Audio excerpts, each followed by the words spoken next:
power like the power of the people, because the power of the people don't stop. And there is nothing more American than exercising our First Amendment rights. Hear, hear! So today, on this beautiful May Day, we are going to celebrate and recognize our community and solidarity within the community, and hopefully draw attention to economic injustice that is not only in Eugene, but is in the entire U.S. and the world. And give it up for the workers of the world right now. Make a show like they can hear you. So May Day was a holiday. It's a holiday created by the workers.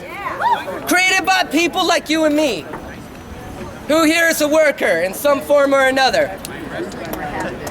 See, the Wobblies believed in uniting all the workers of the world, regardless of sex, race, class, or whatever job they did. They simply saw workers and they said, we gotta look out for each other. Great list of songs that they wrote and they created. So when the union's inspiration through the workers' blood shall run, there can be no power greater anywhere but Solidarity forever. Solidarity forever. For the union makes us strong. For the union makes us strong.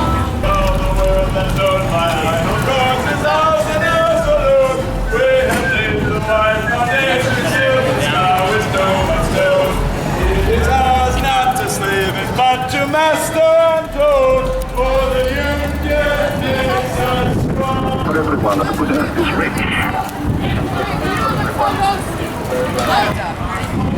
Stop sticking pick the grid from my teeth and they reach to teach. Yeah. Ain't no power like the power of the people, cause the power of the people don't stop. Ain't no power like the power of the people, cause the power of the people don't stop. Ain't no power like the power of the people, cause the power of the people don't stop. Ain't no power like the power of the people, cause the power of the people don't stop. Ain't no power like the power of the people, cause the power of the people don't stop. On this very spot, on January 7th, 2013, protesting and drawing attention to the issues regarding the camping ban and homelessness in Eugene. And on that, a couple months before that, or a month before that, I guess, the Lane County administrator decided that she had the power to suspend the Constitution between the hours of 11 p.m. and 6 a.m. So that as people were gathered here lawfully demonstrating just like we are now, because the clock struck 11 p.m., Eugene police came in and arrested these people for lawfully protesting based on an order from the county to arrest them for trespassing.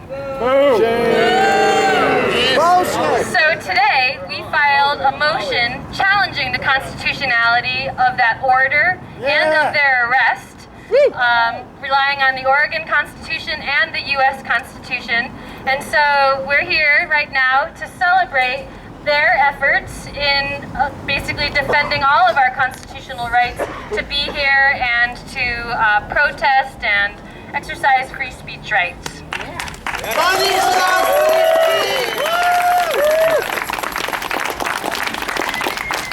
right, let's go on.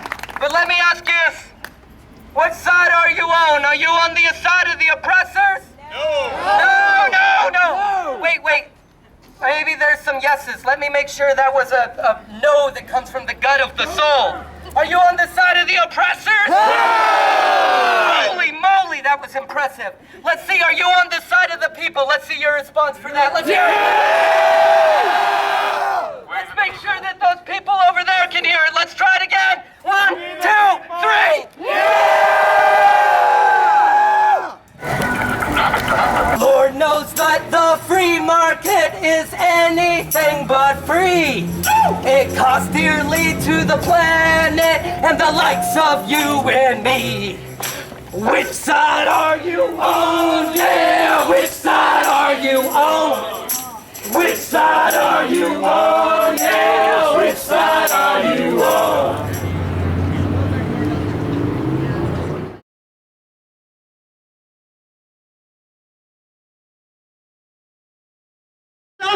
get closer to somebody, you realize that you're more or less very similar.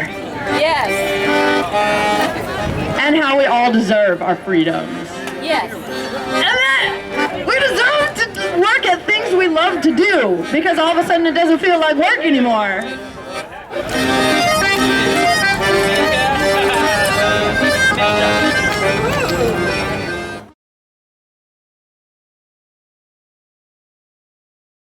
We're the 99%.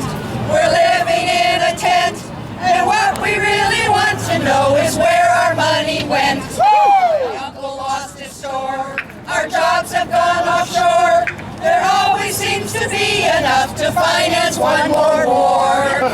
Worked for 30 years, through hopes and dreams and fears. They siphoned off our pension funds to bail out profiteers. The media's got it wrong. The people are too strong.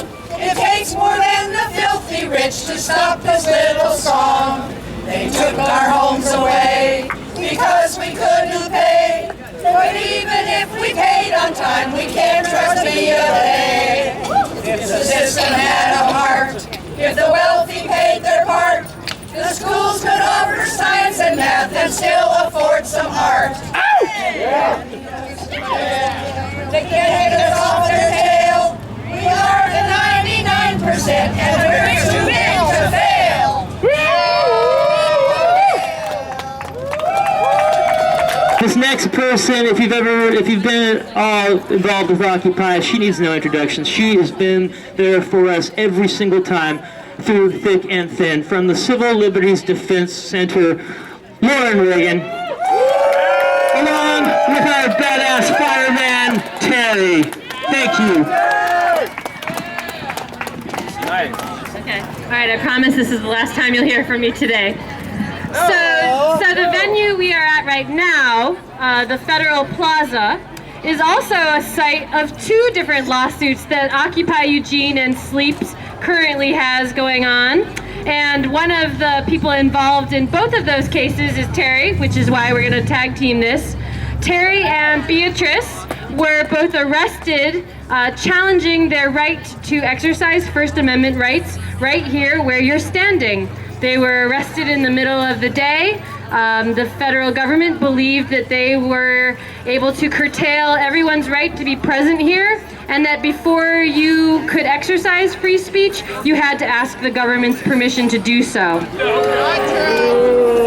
So they put their liberty on the line and got arrested and were prosecuted by the federal government and were cited by Homeland Security. We filed a motion to dismiss the charges in that case, relying on our First Amendment rights. And about a week ago, the U.S. government dismissed all the charges and we won.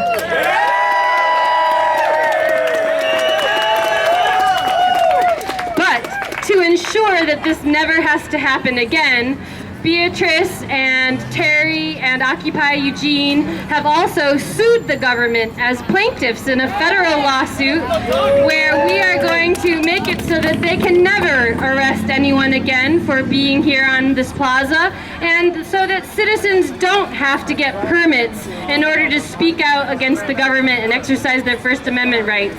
And it looks like that case is going very well.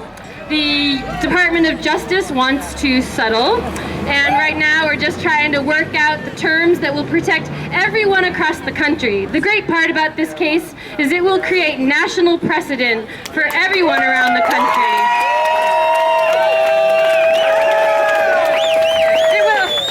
It will change the policies and permitting schemes for every federal building and every federal piece of property around the country. And so the work that Occupy activists have done right here in Eugene, there are so many amazing examples of what we've accomplished, and this is just one of many. So with that, I'm going to turn it over to Terry.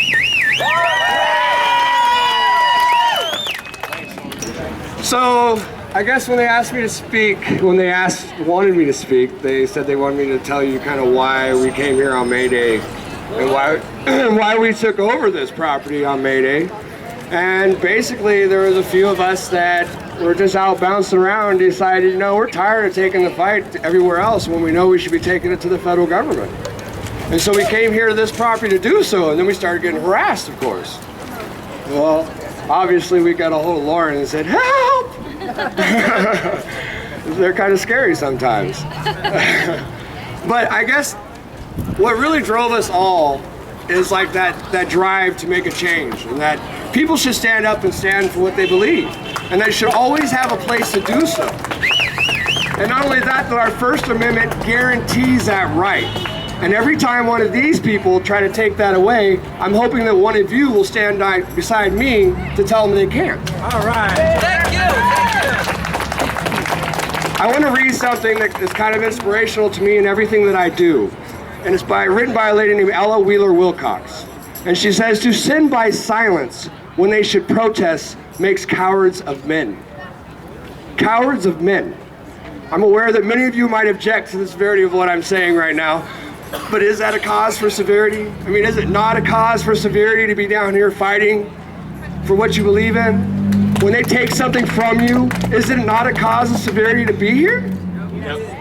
It's not doing any good sitting at home complaining. Let's bring a change here. So I will be as harsh as I am as truth. And I'm going to be uncompromising as justice is.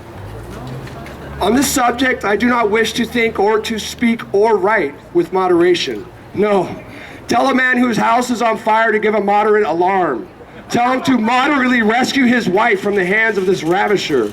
Tell the mother to gradually extradite her babe from the fire into a cause like the present one we fight today.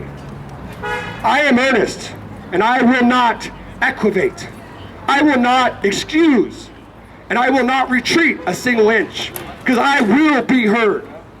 We will be heard. You're the bravest man I've met since I've moved to Eugene. So I'm just incredibly impressed by what he said of let us be heard. If you have signs sitting around, put them up by the street so that people that are driving by can see that. Before I was a protester, I used to see people holding signs, and I would think, oh, that's cool, somebody out there is doing something.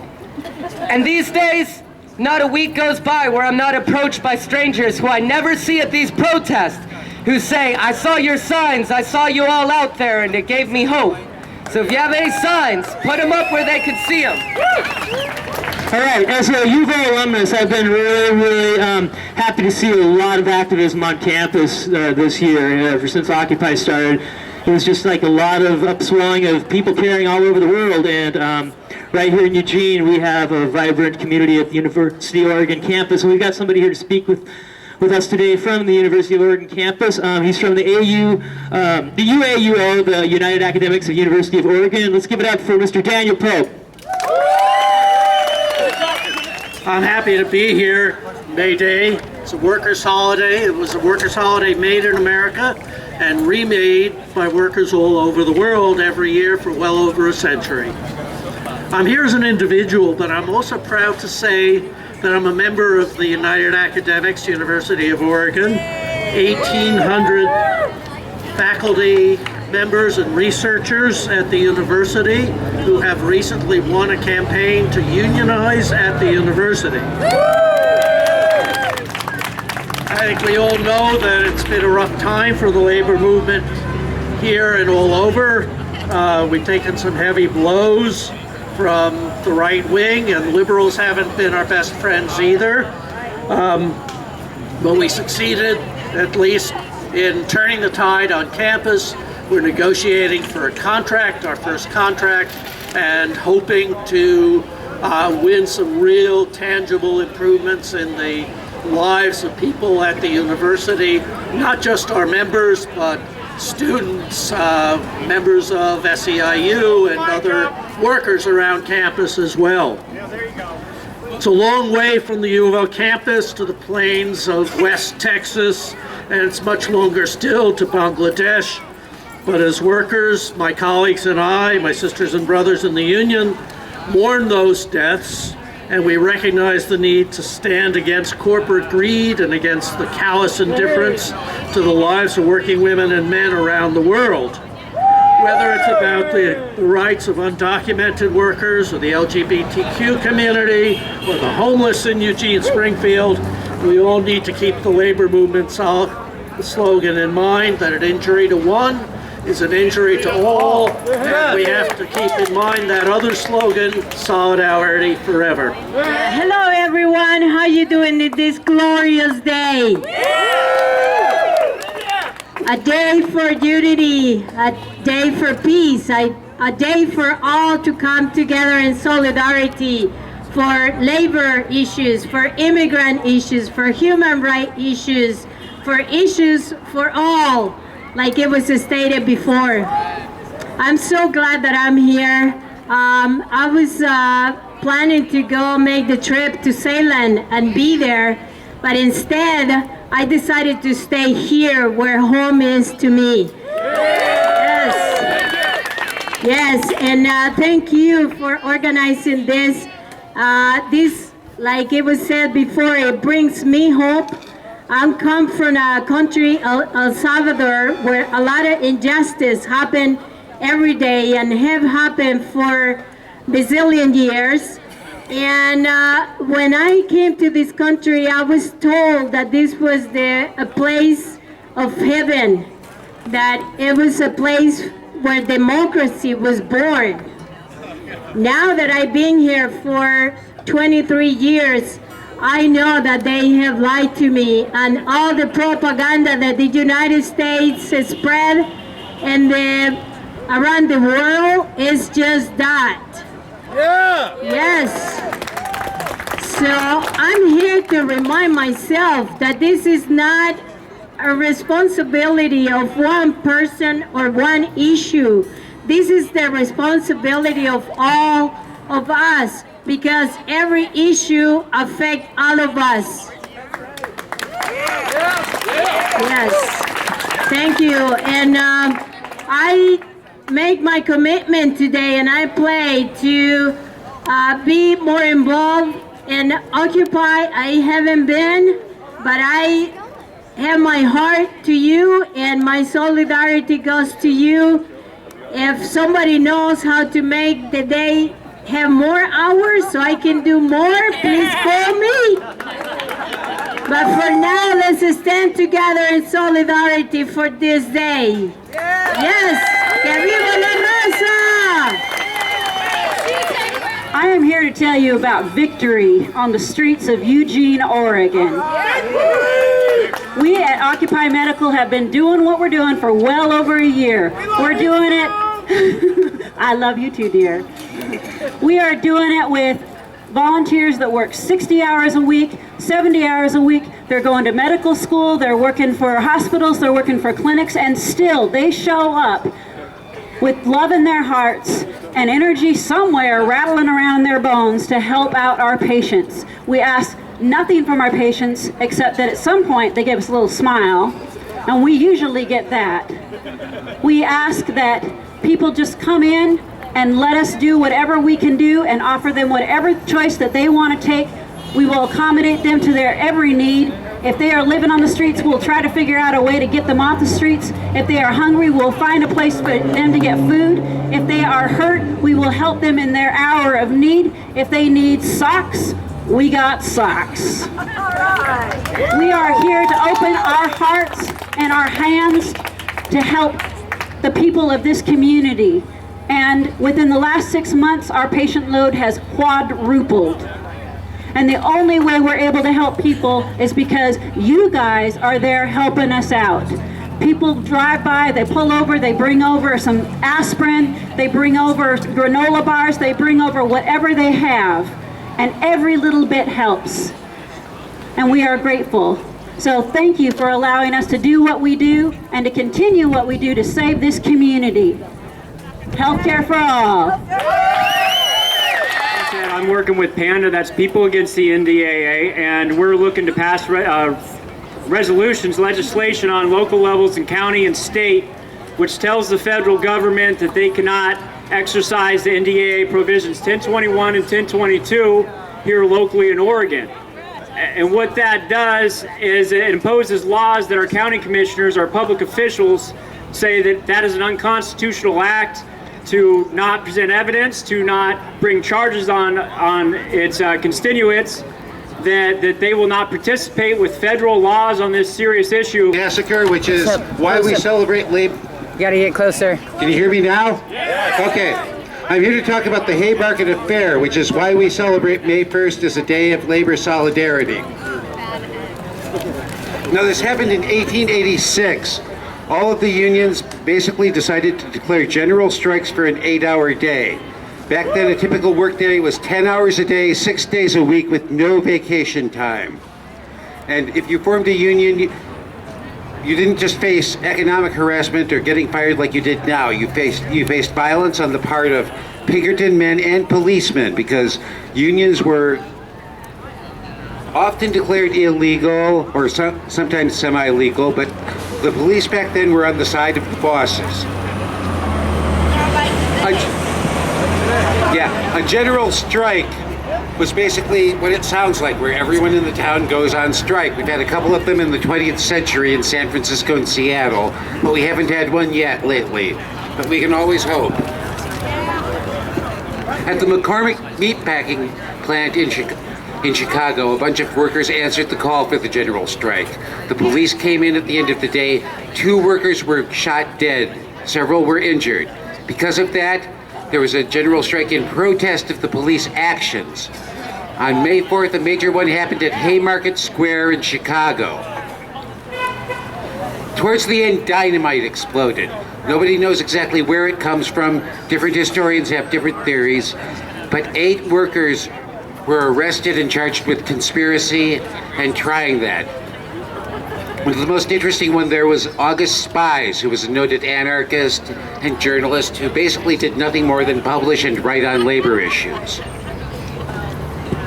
These 8 people were convicted in November. Interestingly, 4 were hanged, including August Spies. One committed suicide in his cell by basically sticking a stick of dynamite in his mouth and lighting it like a cigar. 3 managed to live and were actually pardoned by Governor Altgeld of Illinois, who said that the trial was an example of a biased judge, a packed jury. So it wasn't just radicals who thought these people were innocent. A number of speakers throughout the world thought they were innocent, but they still died. And as a result, the union movement was actually energized by this. And May 1st is celebrated as an official labor holiday in every country in the world except the United States. Here it's National Law and Order Day. I don't know if anyone contacted Chief Kearns to get him to speak, but did we? No, I guess not. Okay, so we'll stick to the labor aspect here. And I encourage you to read more about this. I wanted to close with a poem written by actually the man who wrote the lyrics to Solidarity Forever, the song we were singing as we marched over. It's called Red November because the Haymarket massacres were executed in November. Red November, Black November, bleak November, black and red. Hallowed month of labor's martyrs, labor's heroes, labor's dead. Labor's wrath and hope and sorrow. Read the promise, red the promise, black the threat. Who are we to not remember? Who are we to dare forget? Black and red the colors blended. Red and black the promise made. Red until the fight is ended. Black until the debt is paid. Leonard Stair is here to speak from the Teamsters 206 and Santa Pac. So he's going to talk to you about some labor issues locally. And give it up for Leonard. My name is Leonard. I was here to talk a little bit about the recent job action that we launched at Santa Pac. For over 35 years, Santa Pac has collected the garbage of over 60,000 people here in the Eugene and Springfield areas. It's one of the great success stories in the area. A profitable company, locally owned, paying the bills for 2 generations of Teamsters. In 2009, though, the local owners of Santa Pac sold their controlling interest to a company called Waste Connections out of Texas. It's a company that came into existence in 1997, and it's largely prospered through acquisition of smaller companies in the manner of a private equity firm. When we went into bargaining, my partner on the Teamster side said that the company's initial proposal was the most aggressive that he had seen in 22 years of bargaining. The proposal included language that would allow the company to lay off full-time employees and then bring them back as part-timers with lower wages and no benefits. And it also required them to cross any picket line at Waste Connections. Thank you. After months of bargaining, the company laid down what they called its last, best, and final offer. As anyone close to the bargaining process will tell you, that last, best, and final offer is last, best, and final until it's rejected. So, thanks to the hard work of our canvassing committee, the Teamsters at Sanapac quickly got word of the company's proposal. The company also wanted something else. It wanted to restrict the members' vacations during the summer months. Now, thank you. That's more like it. Now, if you've lived in Oregon, you know that our rainy seasons are long and our summers are short, so it would be an understatement to say that at Sanapac, summer vacations with your real family come at a premium, and the right to take them is guarded jealously. So it was not to any member's great surprise when the contract proposal was roundly rejected by the membership. Yeah, in the period following a no vote on a contract, the members usually get a certain feeling. Do you remember the way you felt after the first time you ever told off your boss? Well, take that pride and that anxiety and extend it over the period of several months. The hope is always that the company will grant your requests or your proposals and take away all their takeaways. And the fear is the company will come away and come back and just take away everything, which it can do after a last, best, and final offer. The members' worst fears were realized when the company hosted a hiring event to hire replacement workers. Posting up to date, I really love this crowd, by the way. Posting up to 68 openings. I'm quoting here from the notice that they posted on Craigslist. We intend these to be permanent strike replacement positions if this is an economic strike. No! And the fact that Sanapac has hosted job fairs in the past did not entirely reassure the workers whose jobs stood to be given to a replacement worker. I'm using the polite term replacement worker. I'm sure the rest of you can supply the other one. I love you people. We came to understand the employer's determination when the union researched the contracts that Sanapac actually had signed with the cities of Eugene and Springfield. Both the contracts contain substantial penalties for any interruption of service on the part of the contractor. And we thought to ourselves, oh, what a terrible development that would be. The discovery gave us some fresh wind in our sails as we were setting up an informational picket at the restaurant where the company set up shop for its job fair. We set up at the restaurant's entrance on Franklin Boulevard, which would catch not only all the applicants as they came in, but a lot of traffic in both directions on Franklin. Our sign said, "Waste Connections unfair to Sanapac employees," with the words "Waste Connections" spray painted in the blackest and stickiest of Texas crude. On their way in, we politely informed all of the applicants that, number one, there would be no jobs available for them in the foreseeable future. And number two, to take the jobs available, they would be crossing a Teamsters picket line. The responses varied from an enthusiastic, righteous, followed by a quick pivot into the restaurant. I still don't understand that. To many, many indignant denunciations of the employer for wasting its time and ours in the bargain. There are a lot of union families here in Eugene, thank God. To what degree these responses were determined by political conviction, I can only guess. But what I can say with absolute certainty is that 3 days after the job fair, we were summoned back to the bargaining table by the company to, and I quote again, address our concerns. Thanks. At the bargaining table, we raised our concerns all right.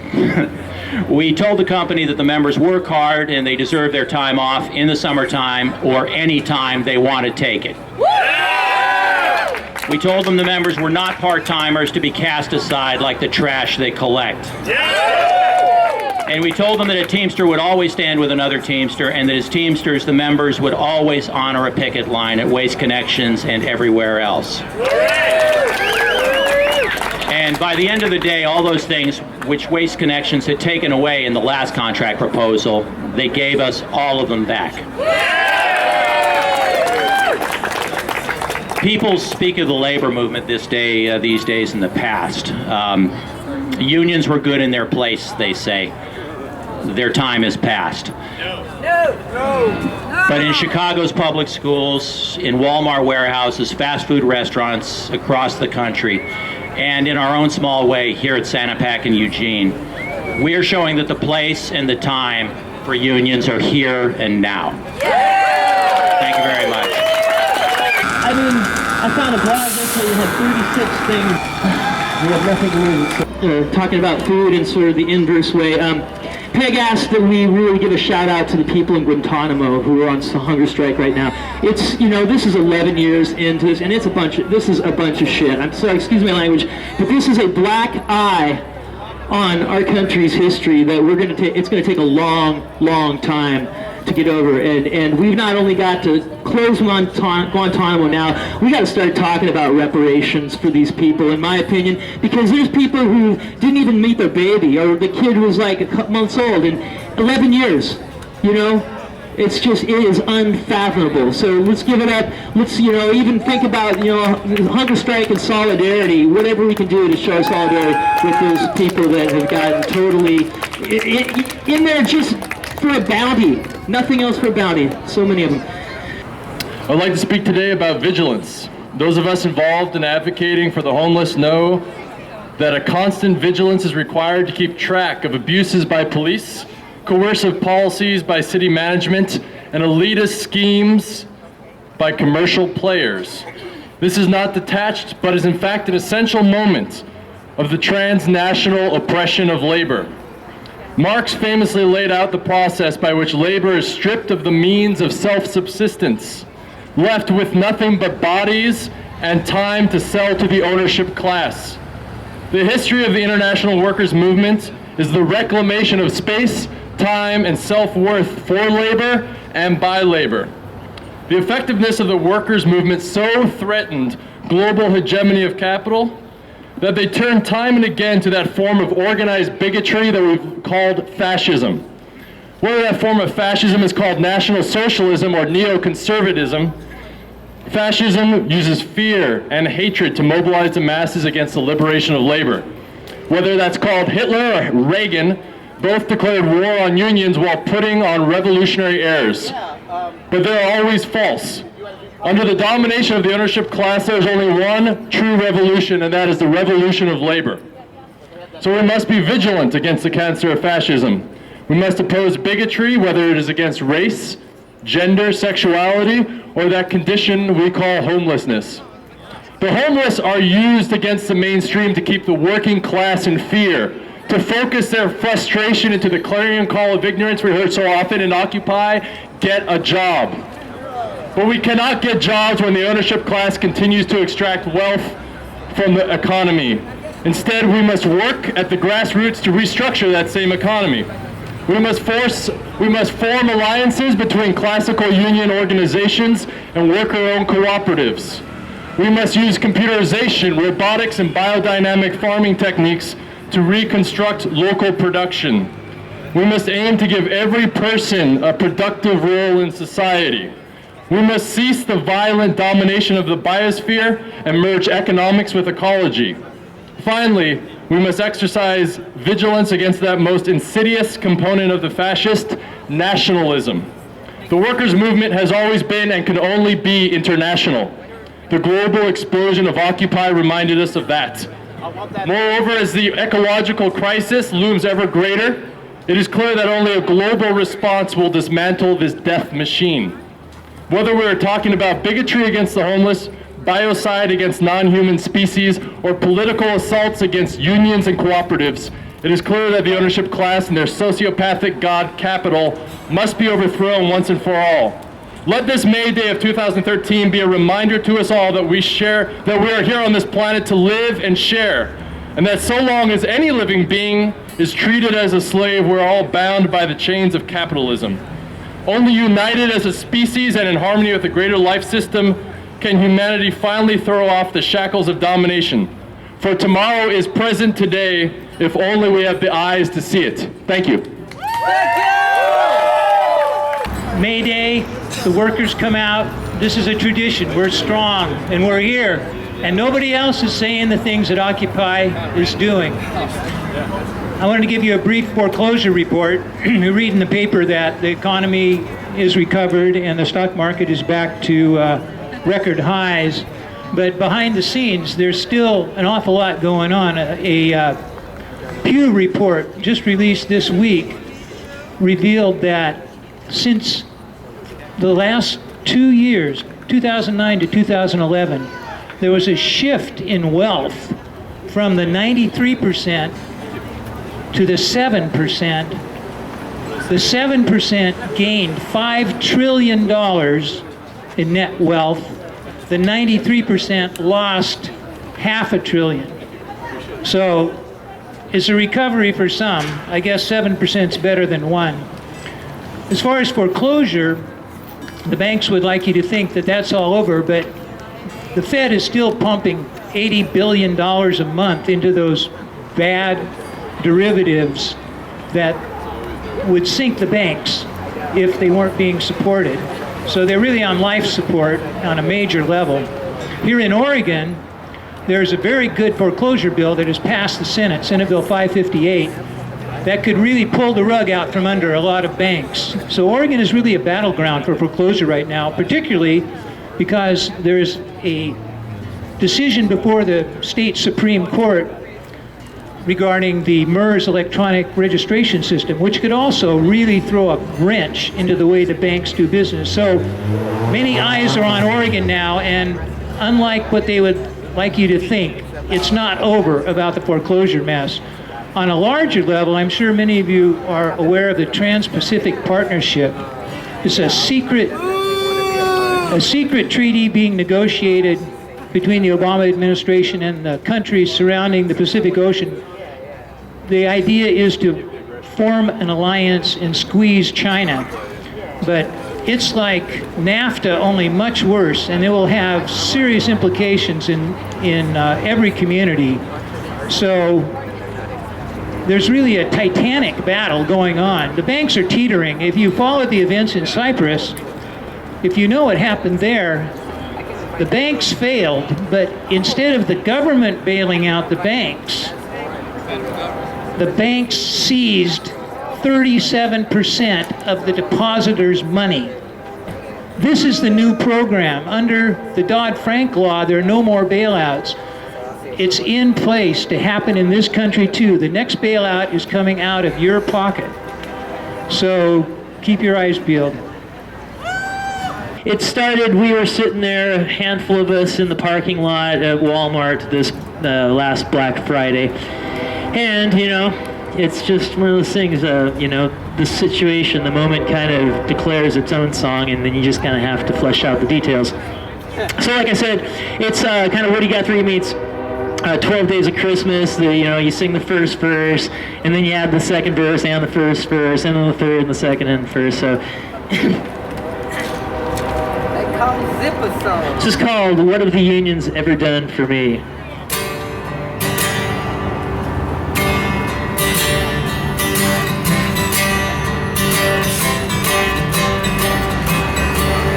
What have the unions ever done for me? What have the unions ever done for you? They kept the children out of the mines and let them go to school. Oh, that's what unions did for me and you.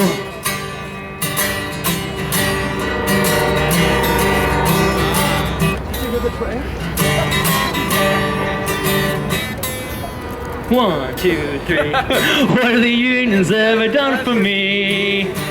What have the unions ever done for you? It's hard to fire without a cause, serious worker safety laws. They kept the children out of the mines and let them go to school. Oh, that's what unions did for me and you. What have the unions ever done for me? What have the unions ever done for you? Health and dental benefits and medical leave for when you're sick. It's harder to fire without a cause. Serious worker safety laws. They kept the children out of the mines and let them go to school. Oh, that's what unions did for me and you. You guys sound great. Thank you.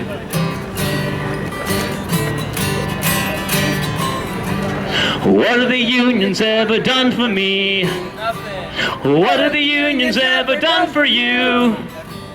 A living wage for work you did, a little time off to have a kid, and an 8-hour work day. Health and dental benefits and medical leave for when you're sick. It's hard to fire without a cause. Serious worker safety laws. They left the children out of the mines and let them go to school. Oh, that's what unions did for me and you.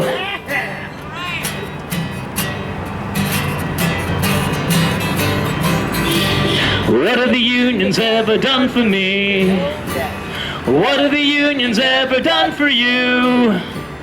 Time and a half for overtime and blowing the lid on executive crime. The higher age for work you did, a little time out to have a kid, and an 8-hour work day. Health and dental benefits and medical leave for when you're sick. It's harder to fire without a cause. Serious worker safety laws. They let the children out of the mines and let them go to school. Oh, that's what unions did for me and you.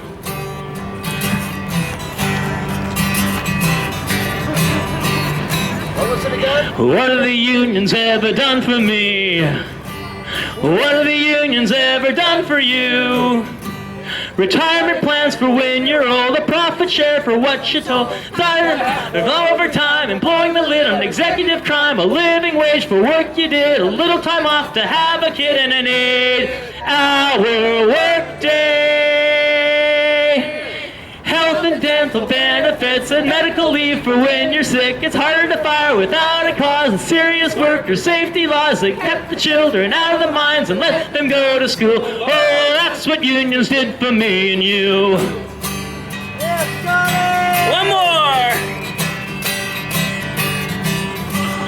What have the unions ever done for me? I forgot. What have the unions ever done for you? Better collective bargaining powers. The week is only 40 hours, and thank you for weekends. Retirement plans for when you're old, a profit share for what you sold, time and a half for overtime, and blowing the lid on executive crime, a living wage for work you did, a little time off to have a kid, and an 8-hour work day. Health and dental benefits and medical leave for when you're sick. It's hard to fire without a cause. Serious worker safety laws. They kept the children out of the mines and let them go to school. Oh, that's what unions did for me and you.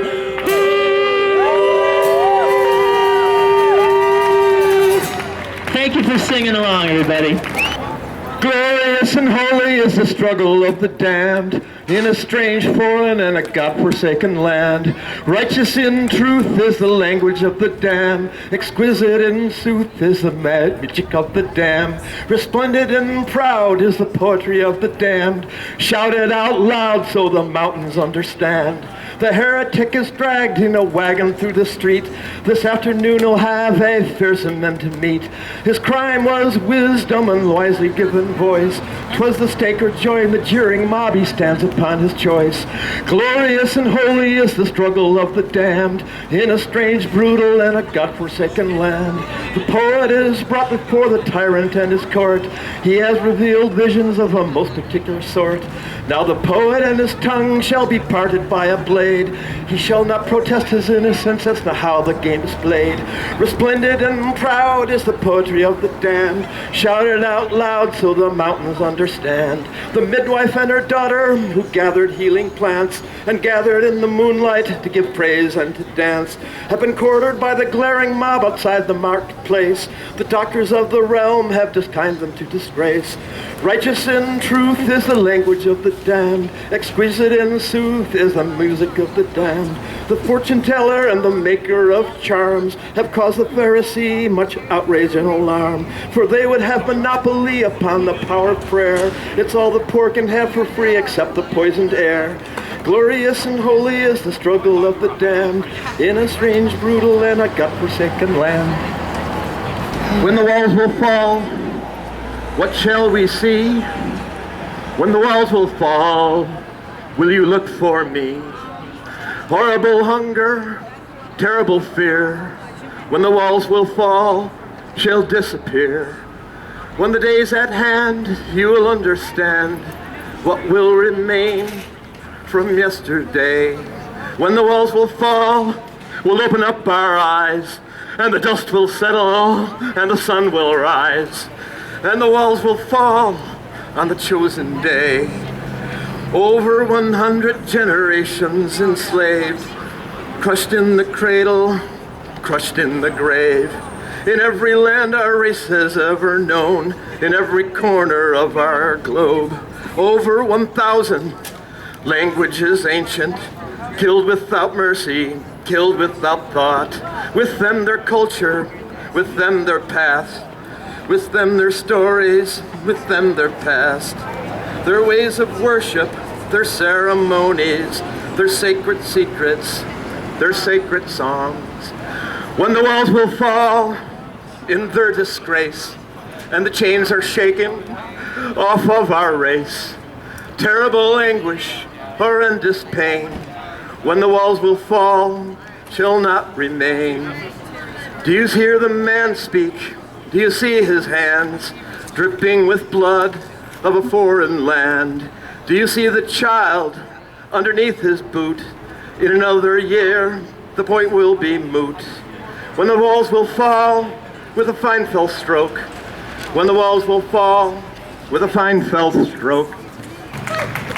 All right, next we have an actual member of the IWW here. You know him as an occupier, but he's been a member of that union for how long, Scott? 17 years. 17 years. Our own occupier wobbly, Mr. Scott Fife. Okay, I wanted to tell everybody how excited I was. I thought there wasn't going to be very many people, but when I saw people coming up here on that march, that really got me excited. So thanks everybody for coming out today. This thing was pulled together about a week and a half ago. I think I saw the initial email. Okay, I'd like everyone to do a clap for me.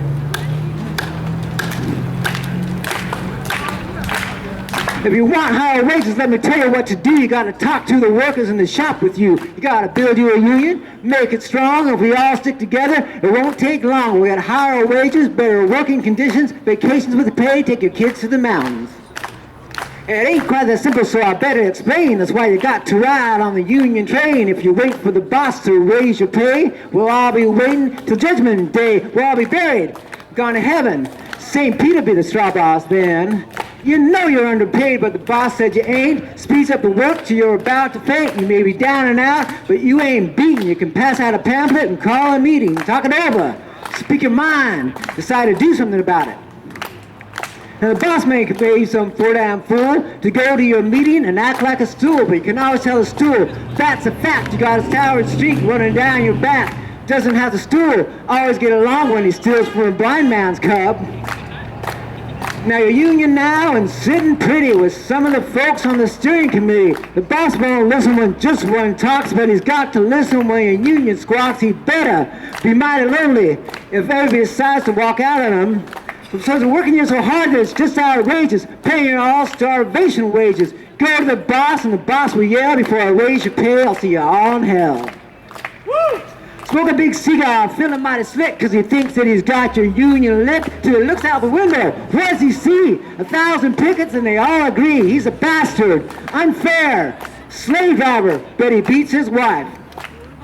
Now we come to the hardest time. The boss is gonna try to bust your picket line, raise your meeting, hit you on the head, call every one of you a goddamn red. Terrorist, evildoer, sabotaging the national security. But down in Argentina, here's what they found. In Chicago and New York, here's what they found. Even in the U.S., they're starting to find, and all around the world, you know they found if you don't let ageism break you up, and you don't let classism break you up, you don't let racism break you up, you don't let sexism break you up, you don't let homophobia break you up, you don't let xenophobia break you up, you don't let whatever phobia break you up, and you don't let fear break you up, you'll win. What I mean is take it easy, but take it! We are the blood of the planet, and in order to keep the heart beating, we must participate. Thank you.